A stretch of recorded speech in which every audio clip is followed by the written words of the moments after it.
Naquela noite chuvosa, a cidade parecia um espelho rachado, luzes dispersas, sirenes cortando o ar e uma chuva fina que insistia em transformar tudo em reflexo. Clara desviou o capacete, apertou o pacote contra o peito e olhou para o casarão iluminado à sua frente. O convite dizia beneficente, mas o endereço, quando ela leu pela primeira vez, tinha parecido um labirinto. Mesmo assim, era dinheiro que a mãe precisava, o remédio que faltava por 2 semanas, a promessa antigo novo do pai de acertar as dívidas. Entregar não era apenas trabalho, era um ato de sobrevivência. Quando as portas se abriram, o calor do salão atingiu Clara como um sopro de outra vida. Velas que tremulavam, vestidos longos, vozes altas. Ela seguiu as instruções do app. Perguntou a um segurança que apontou sem paciência para a sala dos fundos. Procurava o setor de bastidores, mas ao virar por um corredor estreito, sentiu o cheiro. Fumaça fina, um pedaço de carpete queimando, o som abafado de um painel que estalava. Alguém gritou ao longe, e por um instante tudo se confundiu. Um estalo, luzes oscilando, o tilintar de copos. Então veio o pânico. No centro do caos, na penumbra iluminada por flashes de telefones, um homem caiu entre cadeiras tombadas. Ele usava um terno impecável, com um corte seco que denunciava grife, e o ar em volta dele parecia ter sido sugado de uma sala mais fria. Havia sangue no canto da boca, uma respiração irregular. Pessoas recuaram, assessores hesitaram com celulares em mãos. A cortina de fumaça passava como um véu. Clara viu a cena inteira em um instante bruto e não pensou nas consequências.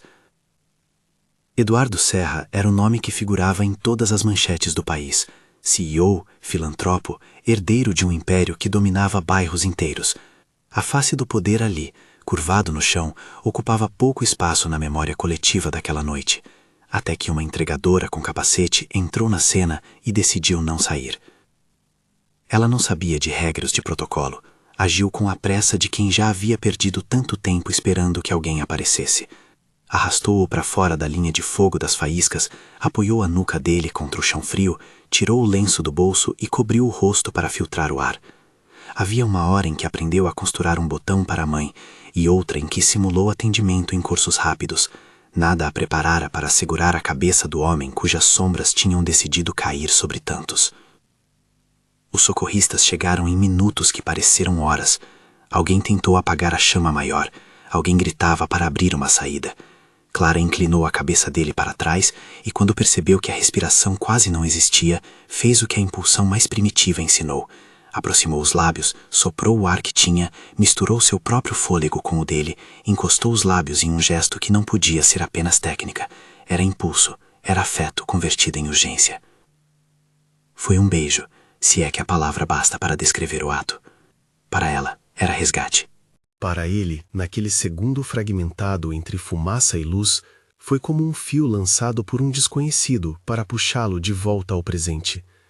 Os olhos de Eduardo abriram com a surpresa de quem retorna, e por um segundo, antes que a consciência voltasse inteira, a lembrança daquele contato se cristalizou em algo que não cabia no tempo. Lembrança. Eu ainda sinto o gosto metálico do salão, o cheiro do talco misturado com fumaça. Os lábios dele, frios num primeiro choque, ficaram quentes quando sorriu de volta, confuso. Nomeou-me sem saber, como se quisesse unir uma identidade ao gesto. Não respondi. Não podia. Havia uma mãe dele, pessoas ao redor, câmeras, e eu tinha promessas que se acumulavam como contas em cima da mesa de casa. Quando os paramédicos tomaram conta, Clara deixou cair o lenço que usara para limpar o rosto dele. Alguém o recolheu e guardou num bolso de terno. Alguém anotou seu nome, mas ela já tinha recuado para a porta, o pacote ainda na mão, a cabeça latejando com a adrenalina e com a sensação estranha de que tinha feito algo que não pertencia a seu mundo. Não ficou para o brilho falso do agradecimento que se dizia ali, preferiu desaparecer na chuva, montando a moto com mãos que tremiam. Naquela noite, a história tomou caminhos distintos. Os fotógrafos encontraram o lenço, as redes gravaram movimentos truncados e a imprensa tardou a nomear o gesto. Havia imagens de cortina em chamas e de um executivo sendo levado por profissionais, mas ninguém reconheceu a entregadora que havia sumido na rua escura. Só um homem, horas depois, guardaria o lenço num cofre pessoal, absorvendo cada fio daquele tecido como prova de que alguém, em algum momento, havia dado a ele uma segunda chance. Clara voltou para um apartamento apertado, com janelas que sempre deixavam entrar o ruído da rua. Sua mãe, Rosa, estava sentada à mesa, uma pilha de remédios e um papel com números que não fechavam. O pai, Gil, dormia no sofá, a face marcada por noites mal dormidas e promessas a cobradores que aguardavam no telefone. Clara colocou a comida sobre a mesa como uma oferta silenciosa. Não contou sobre o salão, não contou sobre o beijo. Contos de heróis não costumavam pagar contas, e a fama, se chegasse, vinha com riscos que ela não podia assumir. Ao contrário de tantas narrativas que começam em festas, a vida de Clara tinha camadas de abandono e resiliência. Ela fazia entregas durante o dia, óculos de plástico em comerciais à noite quando as audições alinhavam, e às vezes ocupava 30 minutos para costurar uniformes ou levar um envelope na prefeitura. Havia dignidade nisso, pensava às vezes, e também vergonha. Não contou à família sobre a identidade da pessoa que havia salvo, porque entenderam em casa que manter distância de quem podia oferecer impulso e depois cobrar era a forma de sobreviver. Os dias seguintes foram uma sequência de notícias que falavam de um milagre quase sobrenatural, da coragem de alguém sem nome. Eduardo recebeu alta e nos jornais parecia menor. Olhos com um quê de surpresa permanente, como se fosse um homem que havia sido arrancado de um roteiro previsível. No cofre de seu apartamento de vidro, o lenço ficou dobrado ao lado de um buquê de cartões. Nele havia um cheirinho de perfume simples, um indício que Eduardo guardaria com obsessão. Ele nomeou aquele ato de salvação sem usar a singeleza de quem pediu o favor.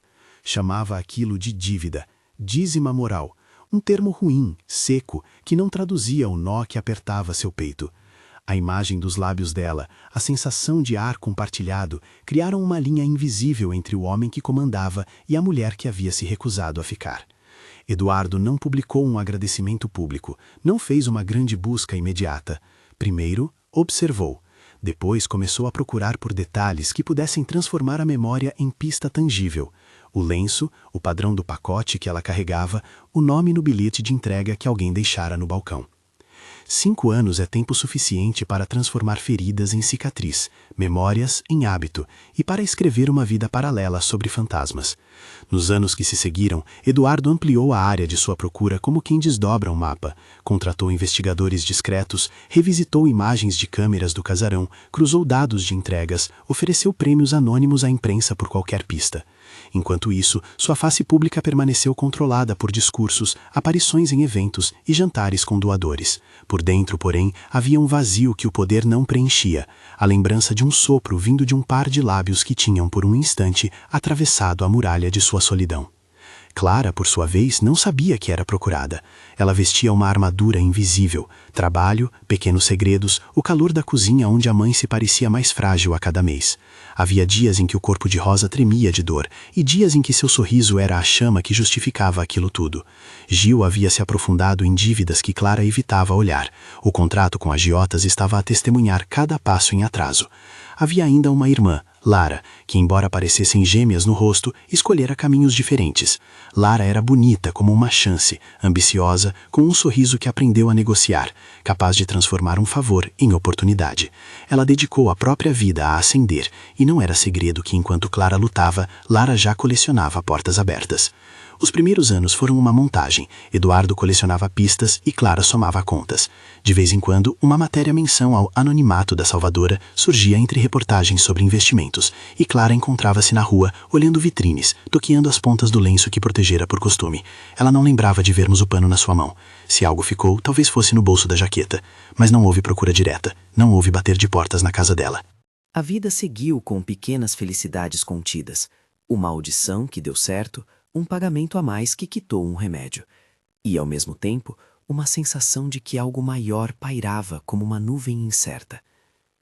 A cidade tem memória curta, mas o dinheiro tem memória longa. Eduardo subiu ainda mais alto, e com cada promoção pública veio a exigência de aparências. Sua mãe, Helena Serra, matriarca que governava olhares e alianças, não compreendera a obsessão do filho.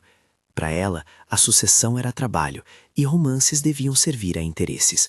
Enquanto Eduardo gastava noites revisitando aquele beijo como quem relê um manuscrito, Helena arquitetava casamentos estratégicos para blindar legados.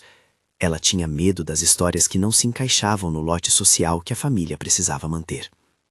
No segundo ano após o acidente, as primeiras peças começaram a se mover.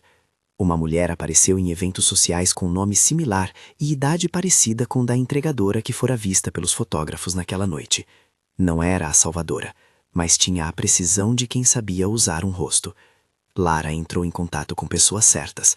Um colunista laçou a história do mistério que parecia vir do interior. E, por acidente ou por destino, uma fotografia velha de Clara circulou numa página de comunidade, onde se confundia com a imagem de Lara. O jogo de espelho se instalava. Clara assistiu às notícias à distância, como quem observa uma janela onde se desenrola uma vida que podia ser sua. Um comentário num grupo fechou o círculo. Aquela moça da entrega? Dizem que sumiu. Havia um prazer ruim em ser alvo de especulações. Ainda assim, Clara tomou uma decisão. Não buscaria fama. Preferiu esconder aquilo que a tornara maior aos olhos do público. Fazia sentido. Quanto menos ministra se expunha na mídia, menos riscos corria a família. Menos chance havia de os agiotas encontrarem alvos mais fáceis. Mas havia um preço. A própria identidade de Clara começou a se diluir, reduzida à recebedora de ordens e a quem apanhava os restos de dignidade. Enquanto isso, Eduardo continuou a colecionar lenços, a revisar gravações e a ordenar buscas. Contratou uma equipe particular de investigação que lentamente desenhou um mapa de possibilidades. Entregas de fast food perto de eventos, grupos de jovens que faziam bicos como motoristas, um pequeno nome de empresa de entregas que frequentava a região da periferia. A presença daquele lenço no cofre voltou a ser insuportável. A memória do beijo não era apenas sensorial, era uma pergunta que demandava corpo, necessidade de fechar um ciclo. O ritmo da cidade mudou quando um tabloide, desesperado por audiência, publicou uma matéria com peites e supostas certezas. Havia uma fotografia borrada de uma moça no corredor do casarão. Havia uma suposta nota que identificava uma das entregadoras por nome. Lara viu a oportunidade como quem encontra uma porta entreaberta. Aproximou-se de quem podia aproximá-la da grande esfera. Assessores, produtores, uma agência de imagem que ministrava rostos a quem precisava deles. Em pouco tempo, alguém começou a modelar uma narrativa nova. E se a salvadora fosse uma mulher de origem humilde, que por obra do destino agora poderia ser apresentada como símbolo de caridade, uma face prática para as ações filantrópicas da família Serra? É preciso explicar. Lara não inventou um crime. Ela apenas viu na sombra de Clara uma forma de ascender. Aproximou-se de jornalistas, deu entrevistas vazias sobre valores e sobre a necessidade de supervisão social. Em eventos, posou discretamente perto de pessoas influentes. A imprensa, sempre faminta por histórias com facilidade de leitura, abraçou a possibilidade de um romance trágico redentor. E assim, a figura de uma mulher que não fora nomeada começou a ganhar rosto, porém não o rosto de Clara. Quando a agência de relações públicas de Eduardo, buscando negociar imagem e controle, encontrou a figura correta para soldar uma narrativa de redenção com vantagem social, foi Helena quem percebeu o encaixe perfeito. Lara poderia ser apresentada ao público como a salvadora, ou pelo menos como pessoa próxima o suficiente ao evento para se encaixar na fotografia do coração coletivo. Eduardo, que descobriria a manobra depois, não autorizou a aproximação com entusiasmo. Seu desejo era outro: encontrar a verdadeira dona daquele beijo, a mulher que havia cruzado as fronteiras do seu universo de mármore e vidro. A confusão só se agravou quando, numa coletiva de imprensa improvisada, um assessor anunciou que Eduardo concederia a Lara uma bolsa para um projeto social, num gesto aparentemente altruísta. A manchete falou em união de forças. Os comentários nas redes dividiram entre ceticismo e romantização. O que ninguém soube naquele momento foi que por trás das cortinas havia mãos manipulando imagens e dossiês, e que a verdade sempre encontra quem a procura, nem que seja para derrubá-la sob valor. Numa noite em que a cidade dormia mais cedo por causa de chuva, Clara ligou a televisão e parou num canal que alimentava fofocas. O rosto de Lara aparecia numa pauta leve, sorrindo ao lado de filântropos. A câmera pegou um detalhe que gelou o sangue de Clara. Um lenço no bolso do terno de Lara, dobrado como um sinal. Não era o mesmo lenço, mas a semelhança do gesto a fez lembrar do objeto que havia caído naquela noite. Um nó apertou a garganta. A ideia de que alguém pudesse tomar a história dela, vesti-la e mostrá-la ao público, revolveu sentimentos antigos: fúria, vergonha, indignação. Lara, por sua vez, sentia a realeza da descoberta. Crescerá acostumada a negociar favores, a trocar sorrisos por oportunidades. A ambição não a tornava vilã. Fazia de ela quem escolhera escalar. Mas havia linhas que não se deviam cruzar. Quando chegou perto demais de multiplicar a história, o risco de ser desmascarada aumentou. Pessoas lembravam de detalhes, gente da organização do evento começava a falar em rumores. E, sobretudo, havia um homem que guardava um lenço, e cuja busca obcecada não combinava com a apresentação pública de um rosto erguido por interesses. Ela é bonita, disse Marcos, o assistente mais fiel de Eduardo, ao ver a primeira foto publicada de Lara com o rótulo de possível colaboradora. Marcos tinha olhos que leem detalhes e memórias de quem passara a vida ao lado de um homem que raramente perdia o controle. Ele percebeu a imprecisão, a postura de Lara no flash, o modo como o lenço parecia ajeitado para a câmera, o brilho calculado no sorriso. Bonita não resolve memória, respondeu Eduardo, olhando a foto com os dedos cruzados sobre o lábio. Havia exaustão em seu rosto, uma fadiga que dinheiro não apaga. Bonita não é o que eu procurei. Marcos guardou a fotografia no arquivo e pediu discretamente uma checagem de antecedentes. Devagar, a engrenagem que Eduardo montara para encontrar a entregadora se voltou para identificar quem, na verdade, queria aproveitar o espólio de uma história. As dúvidas começaram a pesar. Se Lara era colocada como rosto, quem a havia indicado? Quem se beneficiaria com essa substituição? E, sobretudo, como reagiria a verdadeira salvadora quando, por acaso do destino, a encontrasse? Enquanto isso, Clara lidava com outra espécie de perigo, menos glamuroso, mais direto. O pai, Gil, havia tomado um empréstimo cujo prazo expirara. Os cobradores passaram a telefonar de manhã e à noite, e um inquérito informal que o homem envolvido com a agiotagem conduzira cobrava que uma quantia fosse entregue em um depósito até o fim do mês. O saldo da conta não dava para cobrir, e a mãe fazia mistério sobre não contar ao filho, pois temia que a exposição pudesse trazer mais ruído. Em casa, as conversas eram curtas, medidas e carregadas. Clara, que não deixava de trabalhar nem de fazer as contas, sentiu a pressão como se as paredes do apartamento estivessem encolhendo. Numa tarde, um envelope entrou debaixo da porta.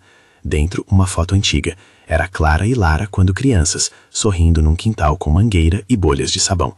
A caligrafia no verso era fina, as palavras uma ameaça velada. Não atrapalhe o curso das coisas. A assinatura era anônima. Ameaças assim não deixavam espaço para grandes brigas, deixavam medo. Clara guardou o envelope em cima da pia, junto a panos limpos.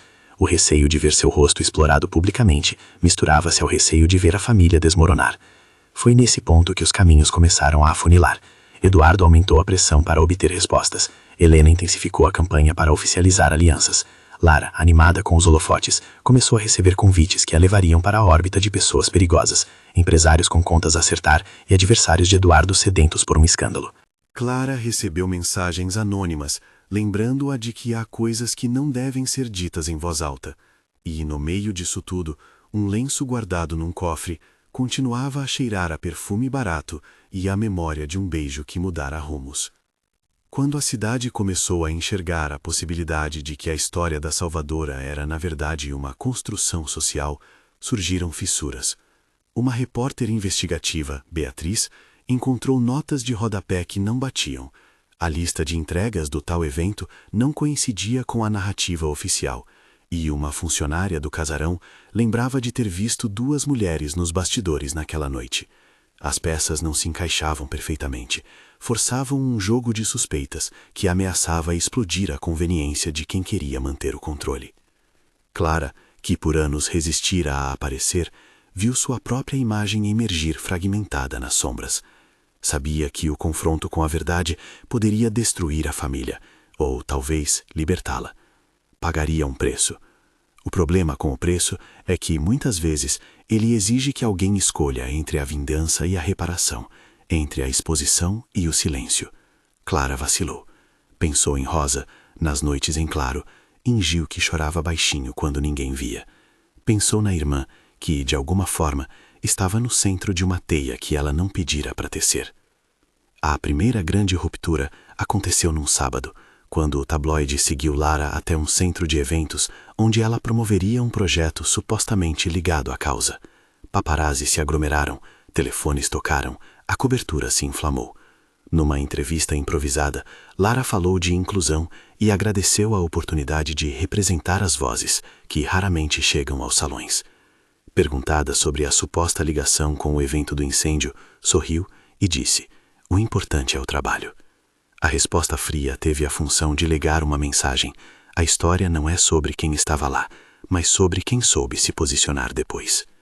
Na mesma hora, nas ruas mais simples, Clara recebeu a ligação de Marcos. A voz do assistente era comedida, mas havia um sinal de urgência. "Temos motivos para acreditar que há uma confusão de identidades. Não posso falar muito por telefone. Preciso saber se você pode vir a um endereço seguro amanhã."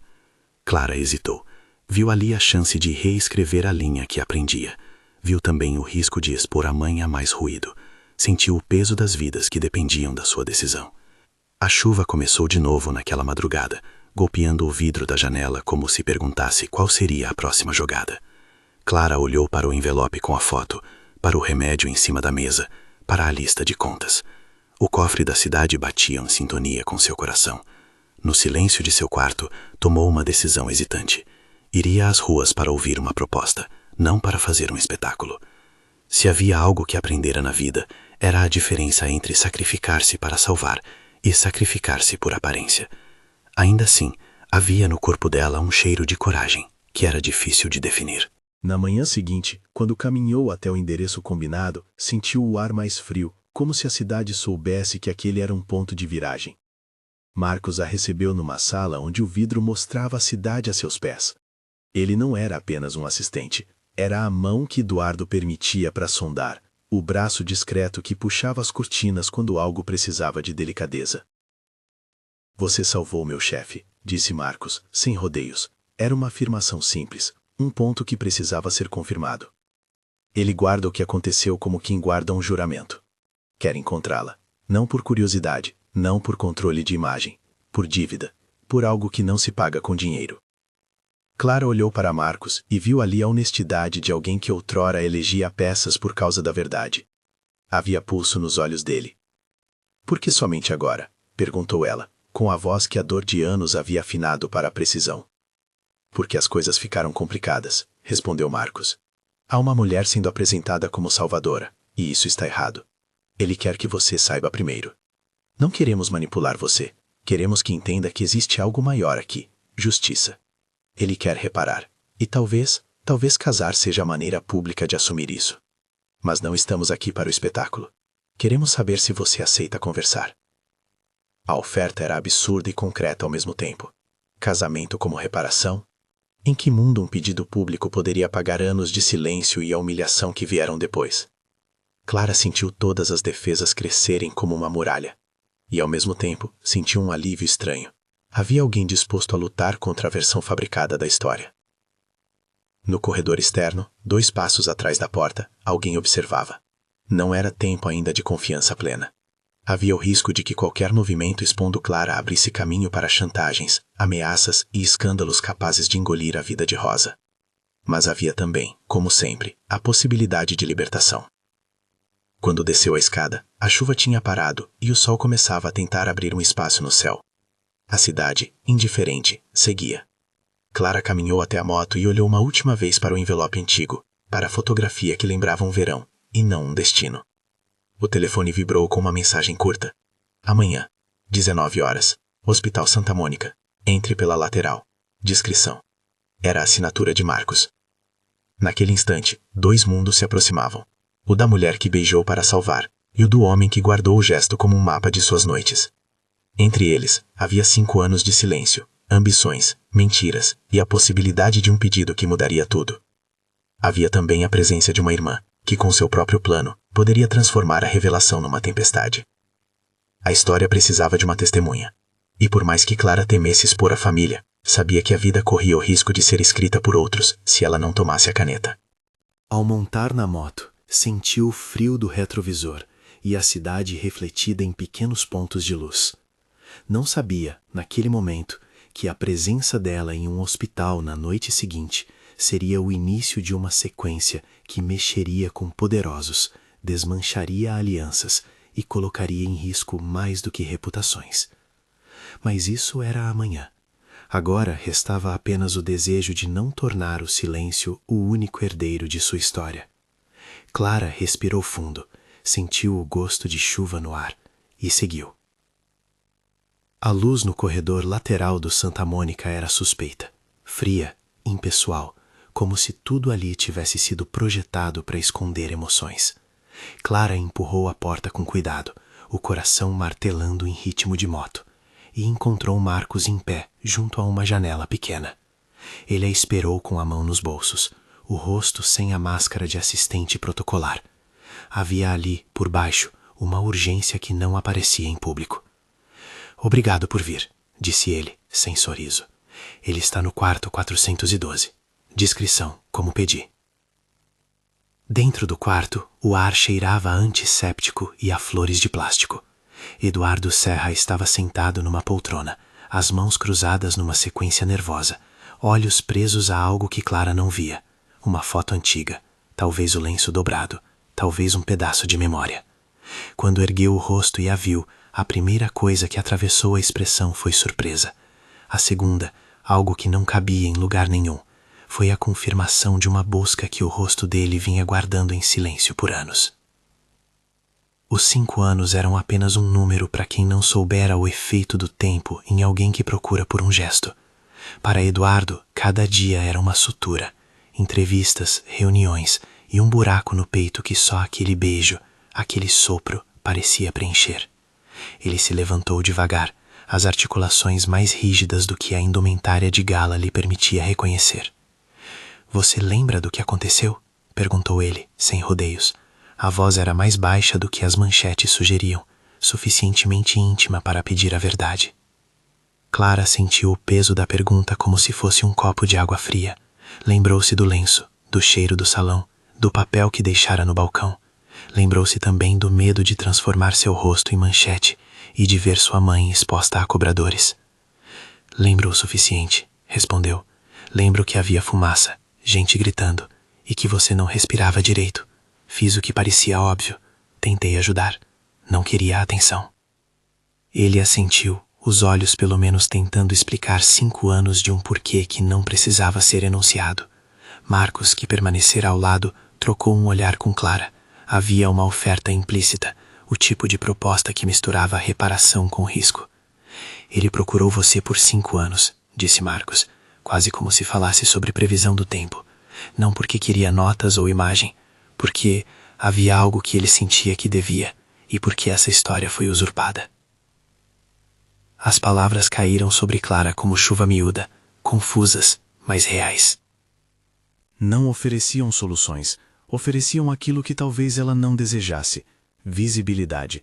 E visibilidade, no mundo que ela conhecia, podia ser tanto salvação quanto sentença. Houve silêncio. Eduardo observou as mãos dela, as pontas dos dedos manchadas de tinta, a pequena cicatriz na ponta do polegar, talvez daquela vez que consertou o zíper do casaco da mãe. Era um detalhe que, por algum motivo, lhe bateu como prova. "Quero que você saiba disso de mim", disse ele, a voz arrastando-se entre as palavras. "Procurei-a. Nem todas as buscas foram racionais. Algumas foram noites em claro, outras estratégias frias. Mas nunca quis expor quem me salvou para satisfazer um roteiro de mídia. Quero reparar. E, se quiser, eu gostaria que soubesse que, se aceitar, não será por espetáculo. Será porque sinto que devo." Clara mediu cada palavra. Havia promessas nas entrelinhas, armadilhas no tom gentil de quem tem poder. O pedido de casamento que Marcos mencionara antes soava absurdo. Oferecia restituição social, uma blindagem contra acusações e, de quebra, segurança financeira que poderia silenciar os agiotas e pagar antídotos médicos antigos. Mas casar-se com um homem cuja família podia transformar um gesto em script social significava entregar algo mais profundo, a autonomia de uma vida que ela vinha tecendo, tão insuficiente quanto fosse. Ela pensou na mãe, no pai, no envelope com a foto de infância, nas noites em que Gil chorava às escondidas. Pensou em Lara, na ambição que crescia como erva daninha, pronta a cobrir sua história com verniz.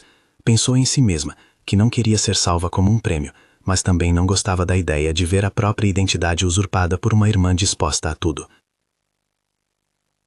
Eu preciso de garantias, disse Clara, porque precisava dizer algo concreto. Não posso me expor sem proteger quem depende de mim. Se eu vier a público, vai ser do meu jeito. E se eu aceitar qualquer proposta, quero que seja para reconstruir, não para me calar. Eduardo escutou, e nos olhos dele houve um pressentimento que o alicerçava. Não seria um resgate unilateral, era também um pedido de confiança. Você terá isso, prometeu ele. E, se preferir, cancele a palavra casamento por hora. O que eu quero é reparar e proteger. Se depois isso evoluir, que evolua por mérito, e não por obrigação. Clara saiu do hospital com a cabeça girando. A cidade havia recuperado seu compasso. Buzinas, gente apressada, a vida repetindo sua coreografia. Mas havia agora uma engrenagem que começava a girar em sua direção. Antes de decidir, resolveria conversar com Rosa, com Gil. Antes de aceitar, confrontaria Lara. Havia formas de lutar sem se sacrificar. Esse pensamento deu a ela coragem. Na semana seguinte, Eduardo aumentou discretamente a oferta. Havia advogados que trabalhariam para resguardar a família de Clara. Havia um pagamento que quitaria dívidas antigas. Havia, sobretudo, a promessa de expor a manobra que tentava transformar Lara na salvadora. Marcos e a repórter Beatriz começaram a juntar provas. Documentos de entregas, registros de câmeras do casarão, depoimentos de seguranças e de uma faxineira que lembrava ter visto Clara nos bastidores naquela noite, começaram a criar um fio narrativo que ameaçava desmontar a versão conveniente. Lara, por sua parte, não dormia tranquila. O jogo que havia arquitetado para ascender precisava de manutenção constante. Fotos, aparições calculadas, sorrisos que circulavam páginas de sociedade. A ambição exigia combustível, e às vezes o combustível vinha de gente disposta a manipular a verdade. Helena Serra, percebendo as variáveis que poderiam pôr em risco a imagem do filho e dos negócios, fazia o que as matriarcas de empórios fazem. Tramava contenções, mexia peças, buscava aliados em mesas de poder. Para ela, a narrativa precisava ser controlada. Revelações, públicas ou privadas, eram incêndios que queimavam reputações e contratos. A tensão escalou nas semanas seguintes. Pequenos vazamentos apareceram em blogs pagos. Havia fontes anônimas que sugeriam que a salvadora era uma atriz de comerciais tentando se promover. Outros clamavam que a história toda era invenção de um magnata solitário em busca de romance. A imprensa, faminta por dramas fáceis, espalhou versões desencontradas. Clara viu sua imagem surgir em contextos que ela não havia autorizado. Fotos antigas circulavam com rótulos imprecisos. Um perfil em redes sociais, criado por alguém que queria lucrar, começou a arrecadar doações angariadas em nome da salvadora não reconhecida. Marcos, do lado de Eduardo, pressionou por uma ação mais direta. As evidências apontavam para as manipulações. Lara tivera a ajuda de uma agência que fabricara materiais, e alguns membros do staff do casarão haviam sido pagos por quem queria manter a narrativa. Havia ainda a prova mais delicada, uma gravação de segurança que mostrava duas mulheres nos bastidores, e na qual, por um momento, a silhueta de Clara desaparecia sob a sombra de um vestido que lembrava o de Lara. Beatriz encontrou nomes e recibos. Tudo isso configurava um mapa suficiente para desmontar a impostura, se houvesse coragem para levá-lo à luz. Clara, no entanto, continuava cautelosa. Sabia que uma batalha pública podia custar caro à mãe. Decidiu então um plano próprio. Faria um contato com a repórter Beatriz, mas apenas depois de garantir segurança para Rosa. Eduardo, por sua vez, assinou declarações de que qualquer processo de revelação à imprensa seria conduzido com cuidado. Havia desconfiança mútua, natural em encontros entre mundos tão distintos, mas havia também uma aliança emergente. Enquanto as peças se moviam, a mãe de Clara, Rosa, teve um episódio de saúde que fez tudo saltar para um outro nível, uma crise que obrigou Clara a levá-la ao hospital. A fragilidade de Rosa acendeu um medo profundo. A família poderia ruir se a exposição atingisse os agiotas do pai. Precisavam proteger a casa e, com isso, acelerar um plano para neutralizar dívidas e fornecedores de violência. Foi então que a primeira tentativa de chantagem efetiva aconteceu. Um arquivo anônimo chegou à caixa de mensagens de Clara. Fotos dela com Lara quando crianças, recortes, uma anotação ameaçadora sugerindo que, se nada fosse resolvido, a verdade viraria retrato nas capas. Quem quer que fosse, sabia onde doía. Clara correu para Eduardo. Ele reagiu sem hesitar. Contratou seguranças discretos, abriu vias legais e marcou uma coletiva para colocar um ponto. Helena, percebendo que as manobras já não eram exclusivamente de controle, redobrou a aposta. Em uma reunião tensa com Lara, ela insinuou que manter o projeto social e a presença da jovem no circuito seria estratégico. Manteria o foco fora da família. Lara, por sua vez, ouvia sem firmar. Havia ambição, mas também medo, porque no jogo que havia montado, todos os movimentos errôneos podiam derrubá-la. A garota que pensava subir em escadaria falsa, agora sentia um assoalho moendo sob os pés. A escalada de nervos culminou em um episódio que quase fez tudo explodir. Durante uma sessão fotográfica em estúdio, uma luz se sobreaqueceu. Havia o risco real de incêndio e o estúdio entrou em pânico. Rapidamente, o fotógrafo e a equipe tentaram controlar a situação. Alguém gritou sobre uma cortina pegando fogo. Em meio ao caos, uma figura correu para ajudar a apagar. Não era Clara, mas Lara. As câmeras que circulavam o evento mostraram a jovem puxando uma mangueira, e no mesmo instante, um corredor de produção disse, em off, que Lara podia simular um gesto heróico. A imagem circulou nas redes. Lara com um semblante heróico, cabelos ao vento, salvando uma equipe. Para a mídia, a prática visual valia mais do que investigação. Esse tipo de imagem ajudava a manter a narrativa construída, mas também deixava algo vulnerável, a impressão de que alguns gestos eram ensaiados. Marcos e Beatriz, trabalhando em silêncio, descobriram que o estúdio havia sido procurado por uma assessoria no dia anterior e que Lara recebera orientação de imagem. As provas se acumulavam, trajetórias de pagamentos, e-mails que por descuido não haviam sido apagados. A montanha de sinais começou a apontar não apenas para uma vantagem indevida, mas para um esforço coordenado de substituição. Quando Eduardo decidiu agir, o fez com precisão clínica. Convocou uma reunião com a diretoria de sua empresa para aparar arestas jurídicas, autorizou investigação interna e, sobretudo, explicou à família que a verdade, se provada, seria devidamente exposta. Helena reagiu com fúria controlada, não porque tinha certeza de que Lara era culpada, mas porque sabia que perder controle significava perder contratos que mantinham fortunas. A cabeça de Helena funcionava com a lógica das peças: remover rivais, manter alianças, usar o que fosse preciso para proteger o legado. Clara, por seu lado, enfrentava a traição íntima. Lara tinha acesso a partes do seu passado e a transformava em mercadoria. Em casa, as noites eram longas. A pressão dos agiotas aumentava, e Clara percebeu que a situação se tornara uma guerra. Numa dessas noites, Gil recebeu uma visita estranha. Um homem que queria negociar a dívida deixou um aviso claro: ficar fora da mídia seria melhor. Assustado, o pai pediu perdão a Clara. A imagem do homem humilde pedindo caridade para a própria segurança feriu o orgulho dela. Decidiu que precisava ir até o fim. Beatriz finalmente trouxe a peça que faltava. Em um arquivo esquecido, uma gravação mostra o irmão do segurança do casarão comentando sobre alguém que havia limpado o rosto do executivo com um lenço que caíra no chão. No áudio, havia referência a uma voz que pedia para não chamar atenção. A voz era de Clara. Além disso, um botão costurado à mão no bolso de um casaco encontrado naquela noite, com ponto imperfeito, coincidia com a técnica que a mãe de Clara usava ao costurar. Um detalhe doméstico que para o mundo do poder era insignificante. Para quem conhecia a rotina de Rosa, era a prova. A hora da verdade se aproximava. Eduardo convocou um evento, um jantar de arrecadação com a presença da família Serra e de aliados.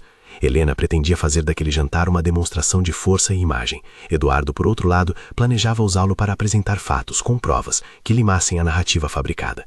Ele não queria humilhar, queria restituir. Clara, que recebeu a convocação da equipe de Eduardo, tremiu por razões múltiplas. Sabia que a presença ali poderia desencadear tudo, inclusive retaliações, mas também sabia que, se não fosse agora, a manipulação de sua história continuaria. Na véspera do jantar, um novo telefonema anônimo chegou. A voz sugeria que, caso Clara subisse ao palco, haveria riscos físicos para a família. A ameaça era covarde e eficaz. Eduardo, porém, havia previsto que a pressão viria. Reforçou a segurança de Rosa, colocou advogados prontos e convocou testemunhas. Marcos coordenava tudo nos bastidores, e Beatriz tinha material suficiente para publicar, se necessário, um dossiê completo. O que ninguém esperava foi a audácia de Lara. Movida pela mistura de ambição e medo, ela procurou a mãe de Clara. Na conversa tensa que se seguiu, Lara prometeu encerrar sua participação pública se Clara cedesse parte do reconhecimento. Ofereceu inclusive uma quantia para que as coisas ficassem em paz. Rosa, assustada, recusou, porque sabia que aceitar o dinheiro seria admitir uma venda de dignidade. A recusa provocou mais ressentimento em Lara, uma ferida que faria com que sua escalada fosse ainda mais perigosa. No grande salão, as luzes baixaram para o aperitivo. Câmeras, convidados e jornalistas se alinharam, ansiosos por um escândalo ou por um roteiro perfeito. A matriarca entrou em traje que parecia feito para dominar câmera. Havia no ar uma sensação elétrica, o tipo de pressentimento que advém quando a verdade e a aparência se encontram, prestes a colidir. Eduardo subiu ao palco com o rosto decidido. Ele começou falando sobre a missão social da família, das doações e do legado. Em seguida, pediu que a repórter Beatriz falasse. A jornalista, diante de microfones, apresentou recortes, provas e testemunhos. A gravação do segurança, a análise do botão, os e-mails de assessores do estúdio que provavam coordenação. A sala murmurou, câmeras se aproximaram. Lara, fora do palco, ficou pálida. Helena, por sua vez, aprumou o corpo como quem reprime um incêndio interno. Estamos diante de uma tentativa de manipular uma narrativa que pertence a alguém, disse Beatriz com voz firme. Não se trata de destruir reputações, trata-se de recuperar uma verdade. O que se seguiu foi uma sequência de acusações e defesas, como num jogo de xadrez. Lara insistiu em sua versão, mas as provas eram contundentes. Além disso, funcionários do casarão, por pressão legal, confirmaram que alguém havia sido paga para posicionar imagens e que havia um roteiro montado para colocar Lara no centro. As transações financeiras foram rastreadas. Uma assessoria por seu custo ficou exposta. Para a família Serra, aquilo era uma ferida pública. Na confusão que se seguiu, um grupo externo tentou transformar o evento num espetáculo ainda maior. Alguém lançou uma notícia falsa nas redes, dizendo que Clara iria subir ao palco sem segurança. Aquilo trouxe perigosa atenção. No corredor dos fundos, um homem encapuzado tentou se aproximar de Rosa. A segurança reagiu, mas o tumulto era suficiente para assustar. Foi então que aconteceu algo que ninguém esperava. Um curto-circuito nas luzes do salão provocou pânico, uma cortina pegou a fogo e uma nuvem de fumaça começou a se espalhar. O protocolo funcionou, mas havia pouca margem para erro. Clara, que estava nos bastidores prestes a ser chamada para dar depoimento, viu a chama tomar conta de um pano de decoração. Em instantes, o fogo ameaçou o palco. A saída da frente estava bloqueada por cadeiras de decoração. O pânico cresceu. Havia gritos, havia pessoas empurrando. Nesse momento, Clara, que já tinha recuperado o corpo de quem agia em emergência, não pensou. Correu para o palco, desviou um segurança que hesitava e puxou uma extensão de mangueira que permanecia na lateral, usada para emergências técnicas. Enquanto isso, Eduardo, impulsionado por reflexo, avançou para proteger as pessoas e tentar conter o fogo. A cena era caótica e cinematográfica.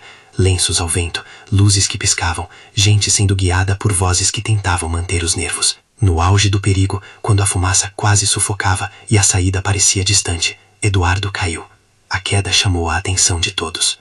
Clara correu para ele, empurrou o pescoço dele para trás e instintivamente fez o que 5 anos antes havia funcionado. Juntou ar aos seus pulmões e reproduziu o gesto que, naquela fatídica noite, havia salvado a vida daquele homem. O contato foi breve, tenso, e o mundo ao redor dobrou como papel. Os olhos de Eduardo se abriram, desta vez com consciência plena. Ele encarou Clara por um segundo que pareceu eterno. Havia naquela fisionomia a mesma confirmação de antes, e agora em público, a prova. As câmeras que filmavam o incêndio captaram o momento. As redes começaram a esquentar. A plateia, aturdida pelo fogo, assistiu também a um reencontro que parecia escrito por destino. Quando o fogo foi finalmente controlado e o público evacuado com cuidado, a polícia entrou em cena para investigar as causas do incêndio. Entretanto, as imagens já tinham circulado. Vídeos amadores mostravam em close o contato entre Clara e Eduardo. Era uma sequência curta, mas impossível de ser mascarada. Os jornalistas que antes buscavam o jogo acharam agora o fio que conduzia à verdade. No dia seguinte, diante da submissão das provas e do laço emocional que a cena publicara, Helena Serra conversou com o filho num tom que só as matriarcas de legados usam, de contenção e pragmatismo. Perder um escândalo era diferente de perder uma narrativa. Ela entendeu que o preço de manter a impostura seria muito maior do que a estratégia que até então havia pensado. Lara foi convocada. Contra a pressão das evidências, ela desabou, não porque tivesse sido exposta só por provas, mas porque, como toda ambição baseada em artifícios, chegou a um ponto em que precisa admitir o que fez para sobreviver. Em uma entrevista transmitida, diante de contratos e e-mails, Lara confessou que recebeu orientação e dinheiro para se aproximar de eventos e posar como rosto. As desculpas saíram murchas, a vergonha evidente. A justiça passou a investigar os pagamentos e a agência responsável. Helena, ferida e calculista, conseguiu bancar uma estratégia de controle de danos. Assumiu o erro de avaliação e pediu desculpas públicas à família de Clara. Havia reparação, mas não sem consequências. Acredite ela ou não, era o preço pelo jogo que encetara. Na sequência judicial, a agência foi multada e alguns assessores envolvidos perderam contratos e reputação. Havia ainda na cena periférica contatos com pequenos empresários que pagaram por uma narrativa. Essas pessoas sofreram sanções sociais e contratuais. A lei que demorara a entrar em cena finalmente se manifestou. Para os agiotas do pai de Clara, os pagamentos que haviam exigido foram rastreados e confrontados por uma ação combinada entre a defesa de Eduardo e a polícia. A família de Clara, com o aporte garantido e a exposição dos criminosos, conseguiu restituir parte do que fora perdido e facilitar o acordo para encerrar a ameaça imediata. Não foi um final mágico que curou anos de consequência, mas foi uma reestruturação possível. No meio de tudo isso, Eduardo fez algo que pegou a todos de surpresa. No primeiro discurso público após a revelação, ele pegou o lenço guardado no bolso do paletó, o mesmo que agora estava documentado como parte do processo, e falou com a calma de quem finalmente fecha um ciclo. Procurei por ela por 5 anos, disse ele, olhando para a câmera, depois para Clara, que estava na primeira fila ao lado da mãe. Não procurei por fama, procurei por dívida de vida, e ao encontrar, devo mais do que desculpas públicas. Devo compromisso. Clara, se aceitar, quero reparar isso com mais do que palavras. Quero cuidar. Quero ser responsável. A proposta foi um eco do que havia sido ensaiado nas conversas discretas, mas a diferença agora era pública e real. Ele havia usado sua plataforma para assumir responsabilidade. Clara, diante de convidados, jornalistas e de sua própria família, seguiu um caminho que não se apagaria mais. Poderia recusar, poderia aceitar, poderia definir termos. E fez aquilo que sempre fizera quando a vida exigira escolhas corajosas. Não aceito caridade, respondeu ela, com voz medida. Aceito parceria. Aceito que ajude a proteger minha mãe e que se exija justiça daqueles que lucraram com a mentira. Se for para pôr um ponto final, que seja com dignidade e autonomia. Não serei símbolo de ninguém. Serei eu. Eduardo sorriu. Não de possessão, mas de respeito. A multidão aplaudiu como quem reconhece que algo verdadeiro fora dito. O pedido de casamento, que havia circulado nos bastidores como promessa e dúvida, tornou-se então um desfecho que ambos decidiram construir com regras. Não foi um gesto impensado ou mera notícia. Foi uma proposta para uma convivência que reparasse, que protegesse e que ao mesmo tempo reconhecesse a agência de Clara. O casamento aconteceu meses depois, mas não como um espetáculo para tabloides. Foi uma cerimônia focada nas famílias, com discurso que privilegiava a reparação, compromisso social e proteção à verdade. Helena, por sua vez, fez um pronunciamento de reconhecimento e um pedido público de desculpas a Clara e a sua família. Lara recebeu ajuda jurídica e uma proposta de reabilitação profissional fora do circuito glamour, um desejo de que o erro pudesse se converter em aprendizagem e não apenas em punição. No íntimo do casamento, Clara e Eduardo conversaram por horas sobre coragem, fama e limites. Ela falou sobre a pressa de escapar da pobreza, sobre o medo de ver a mãe exposta. Ele falou sobre a solidão de quem tem poder e sobre a carência que às vezes se mascara de busca. A aproximação foi construída com consentimento e cuidado, e por isso o laço que viria a selar a união era menos um resgate dramático do que uma construção mútua. A vida, claro, continuou com complexidade. A exposição trouxe convites, algumas críticas e outras oportunidades. Clara retomou algumas audições com menos vergonha e mais voz. Eduardo, por sua vez, investiu em políticas internas para evitar que a empresa e a sua família instrumentalizassem vidas alheias para conveniências. Rosa se tornou figura discreta em projetos sociais ligados à assistência, que verdadeiramente ajudavam pessoas como ela. Gil, com suporte, entrou em um programa de renegociação financeira que não dependia de usuras. A história de Clara e Eduardo ficou conhecida como um mosaico de atos humanos. Um beijo que fora gesto de urgência, anos de busca que se transformaram em empenho, manipulações que quebraram laços e reparações que tentaram remediar erros. Ninguém tentou transformar aquilo tudo em moral simplista. Havia culpas e desculpas, perdas e ganhos, mas havia também uma lição: o valor da verdade e a dignidade de quem escolhe não ser apenas objeto de uma narrativa. Meses depois do casamento, certo dia Clara olhou para um lenço novo, dobrado com cuidado no bolso da sua jaqueta. Era símbolo do que havia sido, não de um passado idealizado, mas de um momento em que duas vidas se tocaram e então decidiram caminhar juntas em responsabilidade. Edu, agora mais atento às pequenas coisas, tinha aprendido que poder sem escuta é dom que encontra a ruína. Ela, por sua vez, tinha aprendido a aceitar proteção sem perder a autoria. Lembrança. Ainda sinto o cheiro da fumaça quando penso naquela noite.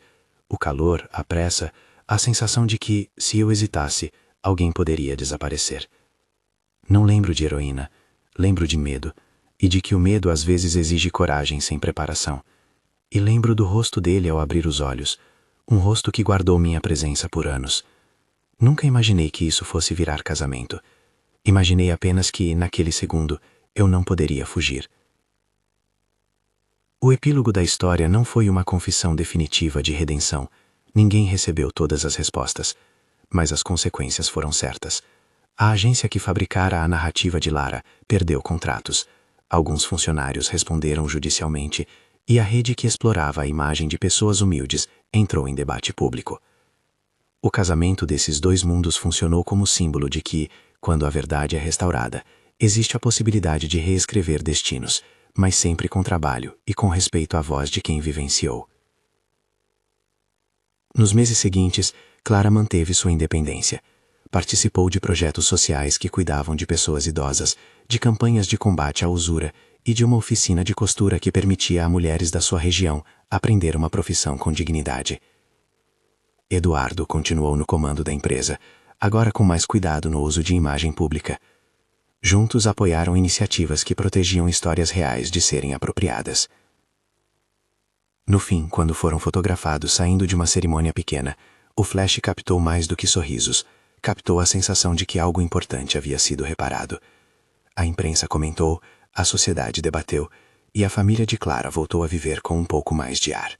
O amor que cresceu entre eles não foi imediato nem perfeito, mas foi construído com honestidade e responsabilidade, qualidades raras quando as luzes são tantas. E quando perguntavam a Clara sobre o beijo que salvara Eduardo, ela respondia com a mesma franqueza que a definira desde o início. Não foi um feitiço, foi um gesto que apareceu no meio do caos, e ele virou memória. O resto foi trabalho, de ambos. Se essa história te prendeu, curta e compartilhe com alguém que goste de narrativas de vida e de escolhas verdadeiras.